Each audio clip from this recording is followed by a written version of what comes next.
అత్యాశ. ఒక అడవిలో జిత్తుల మారి నక్క ఒకటి ఉండేది. నక్కలు సాధారణంగా పులులు, సింహాలు వంటి క్రూరమృగాలు వేటాడి తినగా వదిలిన మాంసం, ఎముకలు తిని బ్రతుకుతాయి. రెక్కాడితే గాని డొక్కాడదు అన్న బాధ వీటికి లేదు. అటువంటి అవకాశం కోసం ఎదురు చూస్తున్న నక్కకు ఒక సువర్ణావకాశం లభించింది. ఒక వేటగాడు వేటాడి చంపిన లేడిని భుజాన వేసుకొని వస్తూ బలిష్టంగా ఉన్న ఒక అడవి పందిని చూశాడు. గురి చూసి ఆ శూకరాన్ని బాణంతో కొట్టాడు. అది గురి తప్పి పందికి గాయం చేసింది.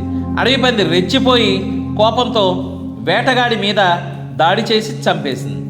తర్వాత పంది కూడా చచ్చిపోయింది. ఆ పెనుగులాటలో ఒక పాము కూడా నలిగి నుగ్గైపోయి చనిపోయింది. నక్క ఎదురుగా చనిపోయిన పంది, పాము, లేడి, మనిషి కళేబరాలు ఉన్నాయి. నక్క ఆనందానికి అంతులేదు. బోలెడంత మాంసం, మంచి విందు, భోజనం. ఆహా, ఏమి నా భాగ్యం! అదృష్టవంతుణ్ణి చెరిపేవాడు లేడు కదా అని మనసులో అనుకుంది. సరేలే, ఈ 4 మాంసం ఎప్పుడైనా తినవచ్చు.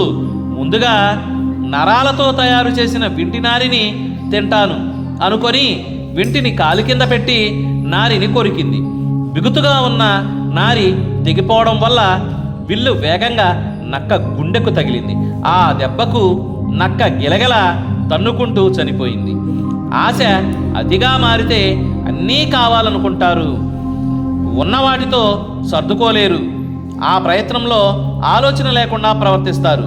దానితో ప్రమాదం కొని తెచ్చుకుంటారు అనడానికి ఈ అత్యాశ కథ ఒక ఉదాహరణ.